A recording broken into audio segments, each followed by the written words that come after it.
on n'est pas contre l'identité numérique pour l'amélioration de la sécurité et l'usurpation d'identité, mais moi qui travaille en vie privée, je m'inquiète que ça soit un système de traçage généralisé. Il y a des façons respectueuses de la vie privée de le faire, des façons moins respectueuses de la vie privée. Souvent, les compagnies privées vont arriver avec des standards qui sont propriétaires, donc on ne sait pas trop comment c'est sécurisé, il y a des risques. Tu as aussi co-signé, dans le fond, une lettre dans le journal de Montréal qui parlait de l'identité numérique en 2022. J'invite le monde à aller lire cet article-là qui est quel enjeu et quel risque. Ça a été écrit en 2022. Puis, c'est ça, tu parlais justement des gouvernements qui veulent installer une identité numérique. Là. On l'a pas mal vu là, aujourd'hui avec le recul. C'est ça, c'est pour gagner. Quels bénéfices qui font ça, les gouvernements? Qu'est-ce qu'ils ont à gagner d'avoir ça? Je dirais le principal bénéfice de l'identité numérique, ça serait justement d'éviter des formes d'usurpation d'identité.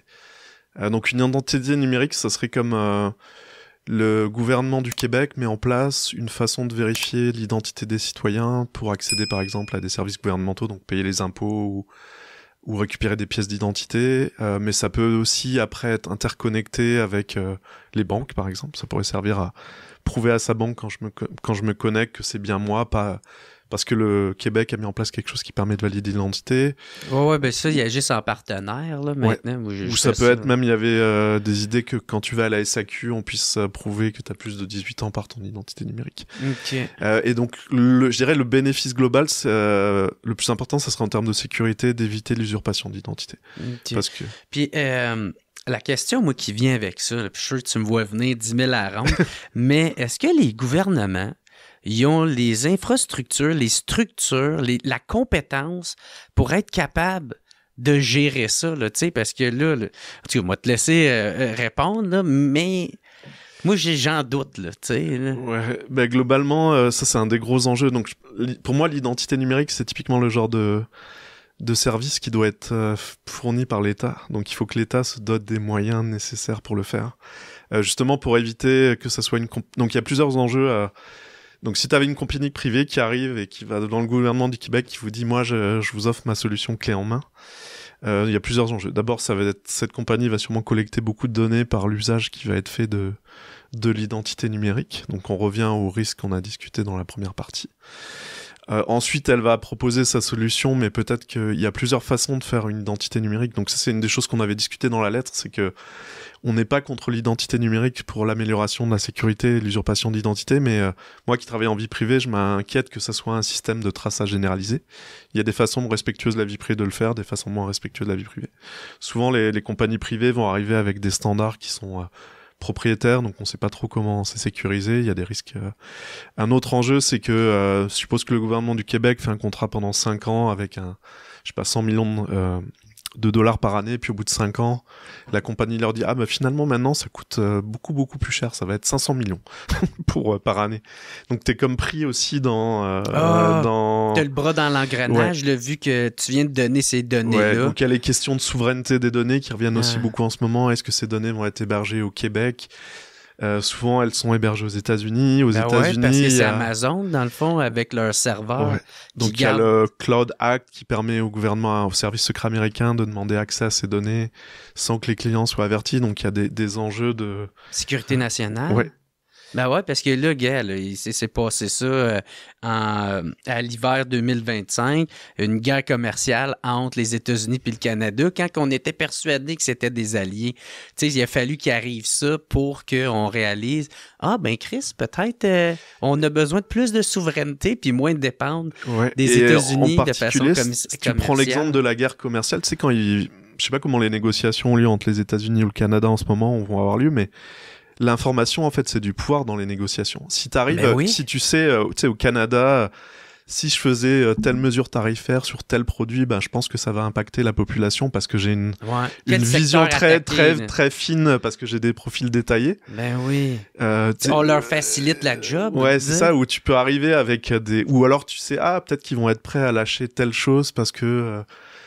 tu vois, avec si t'arrives avec la connaissance fait que t'arrives avec des avantages informationnels dans les négociations aussi. Donc Moi, c'est ça qui me fait peur aussi. Mais c'est ça, là, tu sais, tu parlais justement de le traçage systémique, tu sais, qui est un risque pour la vie privée, tu sais, qui, dans le fond, qui est un peu ce que tu disais tout à l'heure. Donc, ce qu'il faudrait éviter, c'est vraiment qu'à chaque fois que j'utilise mon identité numérique, il y ait une trace dans un répertoire centralisé, que j'ai été à tel endroit ou que j'ai fait telle action, parce que, comme je disais au début, il n'y a pas de sécurité parfaite. Donc, si le pire chose, ça serait d'avoir quelque chose de centralisé, où d'un coup il y a une brèche de sécurité, puis tous les données d'usage de l'identité numérique des Québécois fuitent, et là on sait...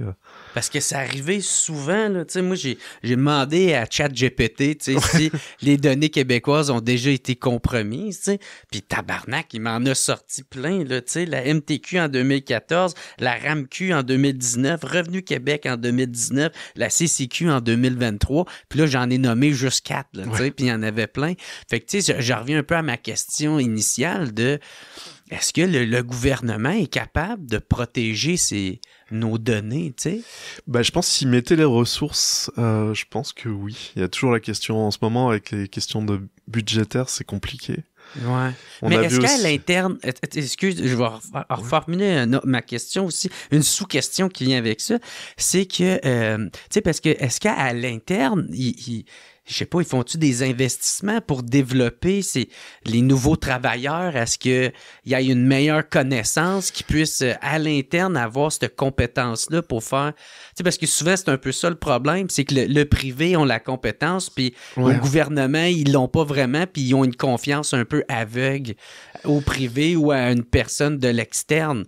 Puis c'est là que ça chie, parce qu'ils sont pas capables de se rendre compte... de qu'est-ce qui est vrai, qu'est-ce qui l'est pas. En tout cas, là, j'ai trop parlé. Là, non, c'est une très bonne... Mais je pense qu'un des enjeux, malheureusement, c'est en cybersécurité, le salaire, la différence de salaire entre le privé et le public, je pense que c'est un des enjeux aussi. Ok, de ce que j'ai entendu. Je pense que dans le privé, en gros, l'IA et la cybersécurité, c'est deux domaines en ce moment, je pense, où l'IA même peut-être est en train de décroître, mais là, en fait, moi, je pense que l'IA est partie pour rester, mais la cybersécurité, à mon avis, est partie pour rester aussi. Comme je disais, on n'a pas de sécurité parfaite, on a des nouvelles technologies, des nouveaux protocoles. Fait qu'il faut des ingénieurs informatiques. Et je pense que souvent, le salaire pourrait être quasiment le double quand les gens vont dans l'industrie. Donc, ça doit être... Je pense qu'un des enjeux, c'est de réussir à avoir des salaires au niveau fonctionnaire qui sont dans des grilles qui arrivent à avoir des personnes compétentes qui restent. Après, je pense qu'il y a... Pour la montée en général de tous les employés, je pense que il y a des programmes mis en place pour les enjeux, c'est quoi l'hygiène numérique, c'est quoi les enjeux de sécurité. Mais je pense qu'un des enjeux que j'entends moi, c'est aussi que souvent les gens restent pas très longtemps dans les ministères, comme le ministère de la cybersécurité numérique, parfois, souvent, même à cause des questions de salaire, ils vont être là-bas pendant 1 an, puis il y a une boîte privée qui vont leur offrir le double du salaire. Donc ça, c'est un des enjeux. Malheureusement, je sais pas comment... Faudrait faire comme le gouvernement il a parlé pour les médecins. Tu sais, on te paye tes études, mais tu nous dois 5 ans. Peut-être que ça pourrait être ça. Parce que, tu sais, dans le fond, c'est un peu ça qui va être l'avenir. En tout cas, moi, j'ai l'impression, parce que, tu sais, comme je te parlais, tu sais, moi, il y a le livre de Luc Ferry, tu sais, sur l'intelligence artificielle, où ce qui parle, ça, des avancées technologiques, où ce que, dans le fond, l'ouvrier va être de peu à peu remplacé par la robotisation puis l'automatisation. Fait que puis qu'est-ce qui va être plus recherché, ça va être des compétences informatiques, c'est ça, des ingénieurs informatiques qui comprennent ça, ces domaines-là, le cryptage, les programmes, qui est super complexe, tu sais. J'ai l'impression. Ouais. Ouais, bien sûr. What's up tout le monde? Ici Jer Alain pour vous dire un gros merci d'écouter et de suivre le What's Up Podcast. Vous pouvez m'aider en devenant membre Patreon. Il y a plein de sortes de forfaits. Il y en a à 3, il y en a à 4, d'autres à 15, puis d'autres à 25. En plus de m'aider financièrement, vous allez pouvoir voir les épisodes d'avance et pas besoin d'attendre qu'ils sortent en ordre chronologique. Devenez membre au patreon.com/whatsuppodcast. Sinon, gros merci tout le monde de me suivre, c'est super apprécié. Passez une excellente journée.